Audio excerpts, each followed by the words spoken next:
The ancients practiced philosophy as a rigid science, the mechanical process of aligning human consciousness with cosmic law. To protect the potency of this science, ancient institutions engineered a dual-layered reality, separating knowledge into the exoteric and the esoteric. The exoteric tier consisted of literal myths, personified deities, and moralistic fables intended to guide the uninitiated masses through simple allegory. Behind this public veil sat the esoteric tier, a guarded system of natural law and spiritual physics accessible only to those who passed rigorous trials of character. These two layers were physically embedded into the architecture of initiation institutions across the ancient world, from the forests of Britain to the temples of Egypt. Ancient pagan religions functioned as engineered epistemological systems, using outer religious shells to shield advanced cosmic data from those unequipped to handle its power. Mystery schools used physical environments to simulate the internal state of the initiate. These spacers were constructed as engineered representations of the lower material universe. The Druids utilized the crushing silence of deep forests and caves to physically simulate the soul's descent into dense matter, stripping the candidate of external distractions.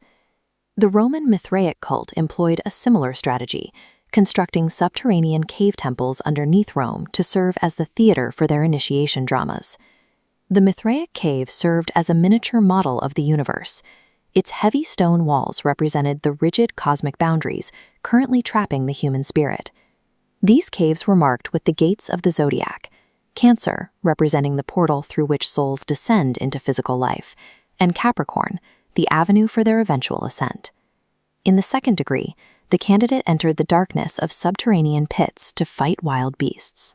These were psychological trials, forcing the initiate to master their own animal nature through sheer will. Navigating these physical underworlds provided the necessary foundation for higher understanding. The initiate had to master the dense laws of the subterranean before they were permitted to study the laws of light. The Greek mysteries shifted this struggle into the realm of allegory, operating on the premise that physical birth is actually spiritual death. This concept is codified in the Eleusinian myth of Persephone, the goddess who is dragged into the underworld by Pluto while picking flowers in a meadow. In this system, Persephone represents the spiritual soul. Pluto represents the material body intelligence.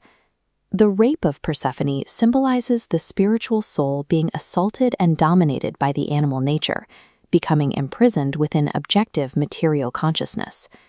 The Eleusinians taught that the uninitiated remain in this state even after death.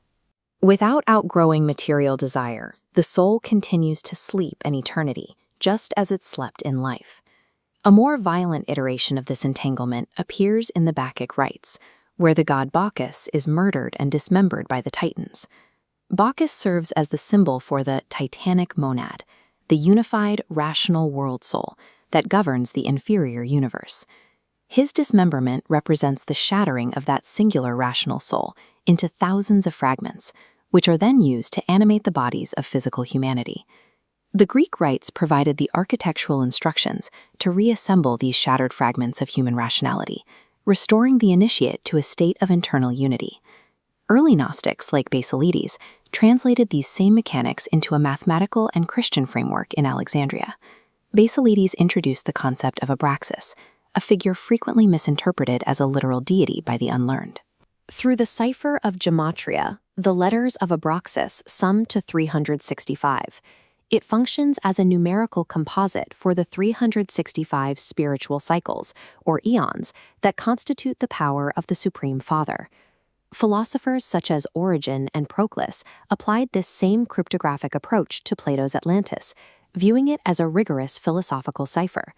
Atlantis is described through specific topography: 10 islands, concentric rings of water, and a central axle mountain. Mapping these islands to the Pythagorean tetractys reveals Atlantis is the human archetype. Its central mountain represents the human axis rising from the body's 4 elements. The sinking of Atlantis encodes the process of spiritual involution, the descent of organized, rational consciousness into the illusion of mortal ignorance. Both Gnostic mathematics and Platonic geography serve as distinct cultural ciphers for the same mechanical process, the descent and entrapment of spirit within matter. These disparate traditions are linked by the most ubiquitous pattern in the ancient world, the archetype of the dying god. We find iterations of this figure in the Babylonian Tammuz, the Syrian Adonis, the Greek Bacchus, and the Egyptian Osiris. This archetype encodes a core esoteric mechanism, the active solar principle of spirit being suppressed and buried by the passive forces of the material world. The resurrection of this god represents the internal awakening of the initiate, who successfully extracts their divine intellect from the weight of their own animal nature. The dying god serves as a mirror for the candidate. To resurrect the buried spirit, the initiate must first systematically die to their irrational material impulses. The Hermetic tradition of Egypt provides the most intact record of this system, viewing humanity as a miniature reflection of the divine cosmos. Thoth Hermes Trismegistus described this as the realization of universal mind, the understanding that the same laws governing the stars also govern the human soul. The Great Pyramid stands as the supreme temple of initiation for this Hermetic path, designed to physically facilitate this realization. Its internal architecture mirrors the universe. The passageways lead precisely to the king's chamber and its granite coffer. This layout allows resonance between the macrocosm and microcosm. The pyramid's internal geometry is designed to sync with the human body's anatomical proportions. During initiation, the candidate lay in the coffer to enact a symbolic death. This forced a total withdrawal of consciousness from the physical senses and the animal personality.